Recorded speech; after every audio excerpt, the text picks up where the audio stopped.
샬롬, 말씀 PT 사복음서 10분 묵상입니다. 오늘은 요한복음 6장의 말씀을 통해서 생명의 떡이신 예수님과 그 말씀을 통해서 은혜를 나누겠습니다. 오병이어 사건을 통해 예수님은 일약 스타가 되었습니다. 사람들은 이 놀라운 표적에 매료되었고 예수님을 임금으로 삼으려고까지 하였습니다. 예수님은 제자들을 먼저 보내고 갈릴리 바다를 건너 가버나움으로 몸을 옮기셨죠. 그런데 오병이어 사건을 경험했던 그들의 열심은 예수님을 끝까지 따르도록 했습니다. 하지만 그들의 속에 있는 것을 아시는 예수님은 그들의 의도를 독파하셨죠. 26절부터 27절입니다. 내가 진실로 진실로 너에게 이르노니 너희가 나를 찾는 것은 표적을 본 까닭이 아니요 떡을 먹고 배부른 까닭이로다. 썩을 양식을 위하여 일하지 말고 영생하도록 있는 양식을 위하여 하라. 이 양식은 인자가 너희에게 주리니 인자는 아버지 하나님께서 인치신 자니라. 예수님은 그들의 열심이 썩을 양식을 위한 것임을 꿰뚫어 보셨습니다. 그리고 그들의 열심의 방향을 수정해 주셨죠. 바로 영생하도록 있는 양식을 위하여 일하라는 것입니다. 이 양식은 바로 하나님께서 보내신 자 예수를 믿는 일이었습니다. 29절 말씀에 하나님께서 보내신 이를 믿는 것이 하나님의 일이니라. 우린 여기서 좀 더 구체적인 질문을 던져보기를 원합니다. 하나님의 일이란 무엇일까요? 말씀에서는 하나님께서 보내신 이를 믿는 것이 하나님의 일이라고 말씀하십니다. 그러면 하나님께서 보내신 이를 믿는 것이 도대체 어떤 일일까요? 이것은 단순히 예수님께서 하나님의 아들이시라는 지식, 동정녀 마리아에게서 성령으로 잉태되셨음을 아는 지식에 동의하는 것만을 의미하지 않습니다. 하나님의 일은 우리가 떡을 먹고 음료를 마시는 것과 같이 구체적이고 일상적인 모든 순간과 연관되어 있습니다. 하나님의 일을 한다는 것을 57절의 말씀에서 조금 더 구체적으로 표현되는데요. 살아계신 아버지께서 나를 보내심에 내가 아버지로 말미암아 사는 것 같이 나를 먹는 그 사람도 나로 말미암아 살리라. 우리는 예수님께서 말씀하셨던 57절에서 아버지 하나님으로 말미암아 사는 것 같이 라고 말씀하셨던 이 부분에 주목해 보길 바랍니다. 예수님은 이 땅에 오셔서 하나님의 일에만 몰두하셨고 그 일을 위해서 존재하셨습니다. 죽음의 순간까지도 자신의 뜻은 철저하게 부인하셨으며 아버지의 뜻만을 앞세우셨죠. 38절에 내가 하늘에서 내려온 것은 내 뜻을 행하려 함이 아니요 나를 보내신 이의 뜻을 행하려 함이니라. 하나님께서 보내신 이를 믿는 것은 하나님의 일을 철저하게 행하셨던 예수님께서 아버지로 말미암아 사는 그것과 같은 방식으로 이루어진다고 볼 수 있습니다. 바로 내 뜻이 아니라 보내신 이의 뜻을 위하여 사는 것을 의미하죠.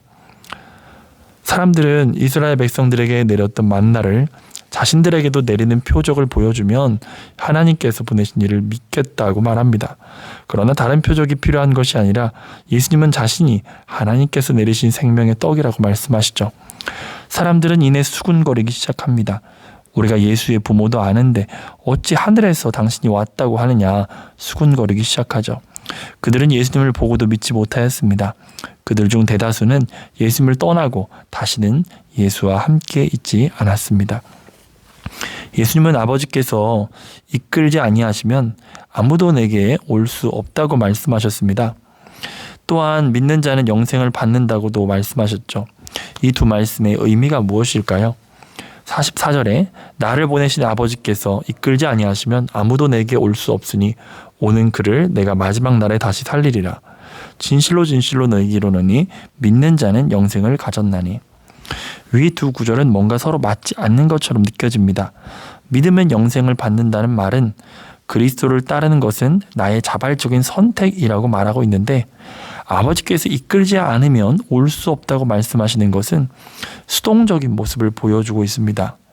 그런데 이렇게 앞뒤가 맞지 않는 것처럼 보이는 이것이 진리이고 신비입니다. 우리가 예수님을 믿기로 결단했던 적이 있을 것입니다. 나의 마음의 문을 열고 예수님을 마음에 모셔드린 적이 있을 것입니다. 우리는 그렇게 신앙생활을 시작합니다. 그러나 신앙생활을 하다 보면 무엇을 깨닫게 됩니까? 내가 가진 믿음이 나의 의지와 결단이 아닌 하나님의 은혜였음을 깨닫게 됩니다. 로마서 5장 말씀처럼 우리는 연약하고 죄인이었고 원수였으며 에베소서 2장 말씀처럼 허물과 죄로 죽었던 자가 바로 우리였습니다. 그런데 우리가 예수님을 믿게 되었습니다.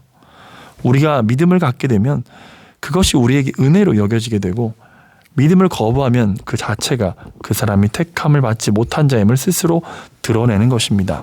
때문에 우리는 할 수만 있으면 복음을 전하여 믿음을 갖게 해달라고 간구하고 복음을 전해야 합니다. 우리는 믿지 않는 나의 가족, 친구, 이웃이 택함을 받은 자인지 알 수 없습니다. 그러므로 때를 얻든지 묻었든지 전하는 것이 우리의 사명이죠. 무리들은 예수님을 믿지 못하고 떠나갔습니다. 예수님은 제자들에게 물으십니다. 너희도 가려느냐?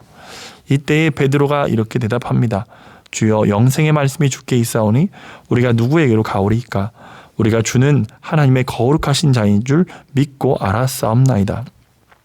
지금도 교회 안에는 예수님을 따르는 겉모습은 같지만 썩을 양식을 위하여 일하는 자들이 있습니다. 자신의 욕망과 뜻을 위하여 신앙을 갖는 이들이 많이 있습니다. 그런 이들은 자신의 요구와 맞지 않을 때 예수님을 떠나갑니다. 그러나 택함을 받은 자들은 끝까지 인내하며 주는 하나님의 거룩하신 자입니다. 우리가 어디로 가겠습니까? 라고 고백하며 끝까지 주를 따라갑니다. 말씀 PT에 참여하는 모든 성도들이 어린 양이 어디로 인도하든지 따라가는 자들로 함께 천국을 향해 가길 소망합니다. 주께서 우리를 향해 견고하고 확실한 사랑을 보여주신 것과 같이 우리도 주님을 끝까지 사랑하며 주를 따라갑시다. 말씀을 붙들고 함께 기도하겠습니다.